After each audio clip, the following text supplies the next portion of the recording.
Un saludo, colegas, espero estén muy bien, comiendo balanceado, lavándose las manos y manteniendo su mente distraída. En la clase del día de hoy hablaremos de los 8 pasos para interpretar una radiografía de tórax. Esto con el fin de no dejar nada por fuera cuando tengamos una entre nuestras manos y podamos así saber cómo verificar la integridad de las estructuras anatómicas presentes en el tórax.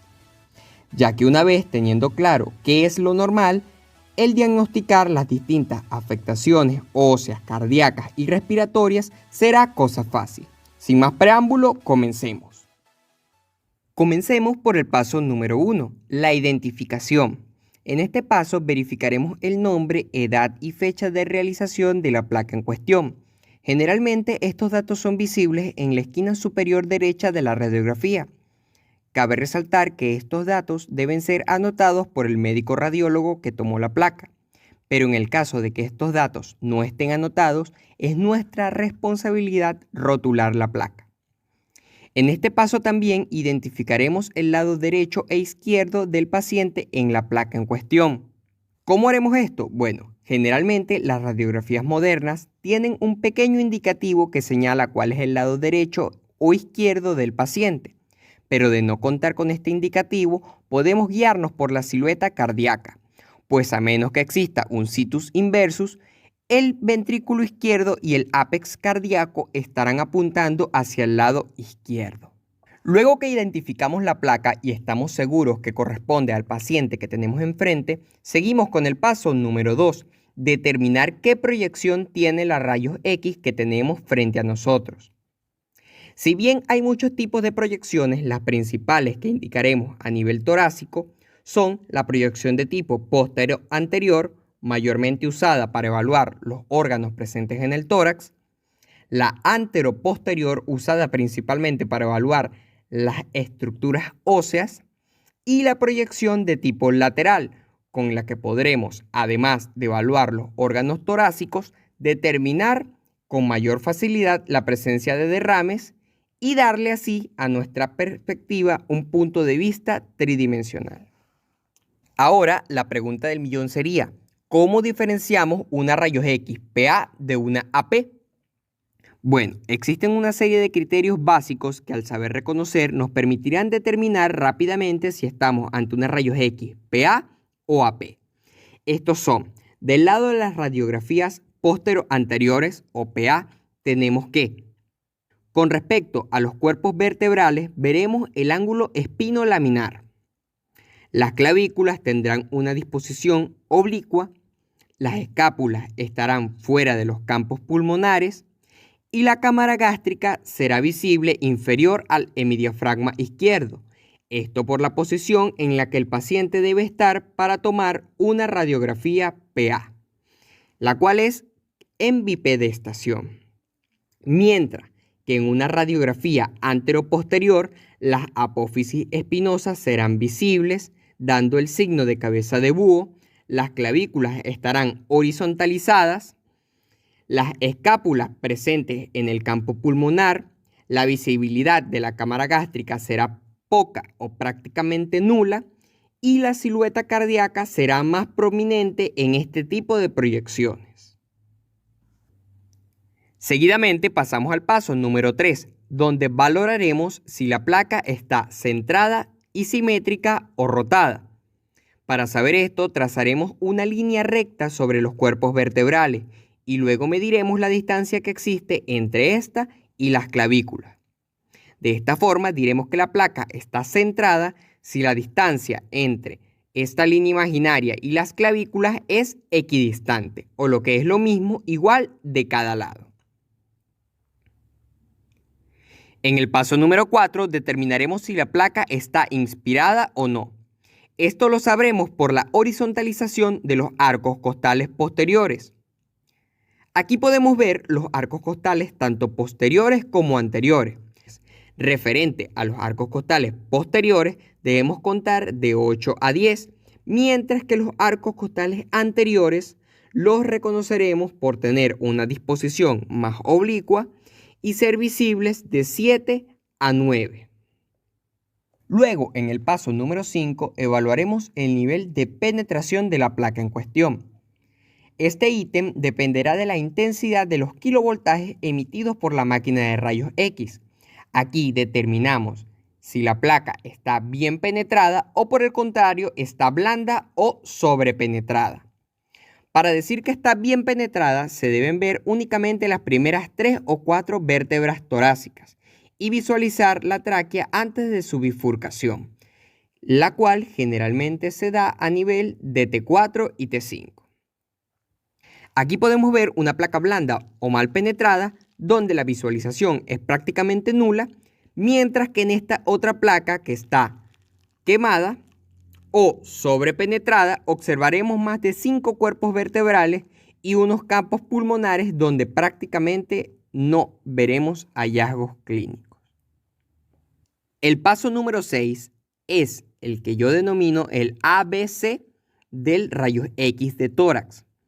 Con esta mnemotecnia planeo plantear una forma práctica para evaluar los órganos del sistema óseo, articular, respiratorio y cardiovascular, sin que se nos quede nada por fuera. Comenzando por la letra A, aquí decidiremos la forma en la que evaluaremos los órganos y estructuras torácicas. Esto lo haremos de afuera hacia adentro, o lo que es lo mismo en sentido centrífugo. Iniciando por evaluar los tejidos blandos, que de afuera hacia adentro tenemos a la piel, donde debemos buscar la presencia de enfisema subcutáneo, del tejido adiposo mamario, en el caso de que sea la rayos X de una mujer, y al abdomen superior, donde evaluaremos al hemidiafragma derecho, el cual debe estar aproximadamente 2 centímetros por encima del hemidiafragma izquierdo, esto buscando la posible presencia de un neumoperitoneo. Y finalmente ubicaremos a la cámara gástrica visible inferior al hemidiafragma izquierdo en las proyecciones póstero-anteriores. Luego verificaremos la integridad de las estructuras óseas y articulares. Dentro de las estructuras óseas tenemos a las clavículas, las escápulas y los arcos costales.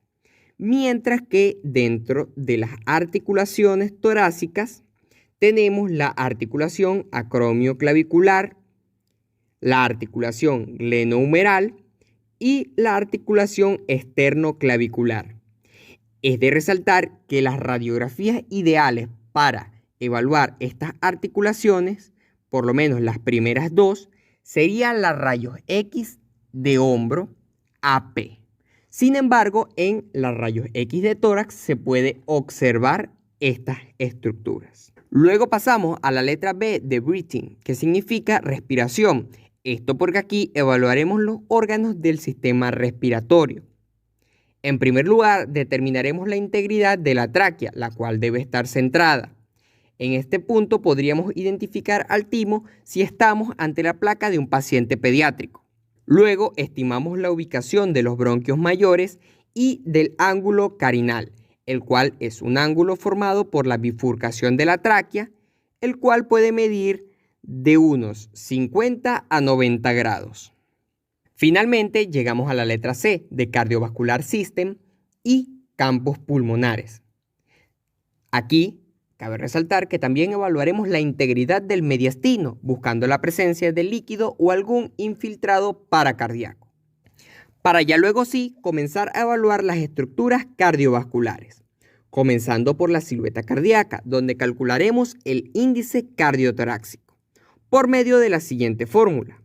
Para determinar estos 3 valores, primero debemos trazar una línea vertical que pase por el medio de la silueta cardíaca, dándonos un lado derecho y otro izquierdo. Perpendicularmente a esta trazaremos una segunda línea que llegue hasta la parte más externa del borde derecho del corazón. Esta distancia nos dará el valor de la letra A. Por otro lado, trazaremos una tercera línea que llegue hasta la parte más externa del corazón izquierdo, dándonos el valor de la letra B. Y finalmente trazaremos una cuarta línea que vaya del contorno interno de la caja costal derecha a la izquierda, que pase por el borde superior del diafragma, longitud que mediremos y nos dará el valor de la C, para luego aplicar la fórmula y determinar si hay o no cardiomegalia. Recuerden que lo normal es que el resultado sea menor a 0.5 en adultos. Luego pasamos a evaluar las estructuras cardíacas. Del lado derecho identificaremos a la vena cava superior y a la aurícula y ventrículo derecho, mientras que del lado izquierdo identificaremos al botón aórtico, a el tronco pulmonar, a la ventana aortopulmonar, que es este espacio en amarillo, comprendido entre el callado aórtico y el tronco pulmonar, el cual debe estar vacío, pero que debemos ubicar para buscar la presencia principalmente de adenomegalias, para finalmente identificar la aurícula y ventrículo izquierdo. Aquí podemos ver la anatomía del corazón y los grandes vasos presentes en el tórax de una forma más detallada. Seguidamente pasamos al segundo ítem de la letra C, donde evaluaremos los campos pulmonares, donde analizaremos a cada uno por separado, principalmente enfocándonos en los hilios pulmonares, luego en el parénquima pulmonar y en la distribución de los vasos sanguíneos, los cuales en una radiografía convencional no deben llegar a la periferia de los campos. Corroboramos la integridad de la pleura, determinando que no haya una imagen estrictamente translúcida sugestiva de un neumotórax y que no haya borramiento del ángulo costofrénico o costodiafragmático, pues que esto nos indicaría que estamos ante un derrame pleural. Ya casi finalizando, en el paso número 7 determinaremos la presencia de métodos invasivos o elementos terapéuticos, como por ejemplo el catéter venoso central, el tubo de toracotomía mínima, el tubo endotraqueal, los electrodos que pueda tener el paciente o algún tipo de desfibrilador. Finalmente, y a manera de conclusión, el truco milenario para aprender a interpretar una radiografía de tórax reposa en el paso número 8, el repetir. Repetir diariamente los 7 pasos anteriores agudizará tu visión y te irá preparando para saber cuándo algo es normal o patológico. Y no te frustres. Siempre recuerda que antes de dar tus primeros pasos, primero debiste aprender a gatear. Gracias. Espero haber explicado de la mejor manera. Agradezco enormemente tu atención y tu tiempo. Me gustaría que dejaras en los comentarios qué tema te gustaría que discutiéramos en la próxima clase y cualquier duda que pudo haberte quedado luego de esta explicación. Te agradecería mucho si compartes este video, le das like si es de tu agrado y no olvides activar la campanita para estar al tanto de las próximas clases que estaremos subiendo al canal. Hasta luego.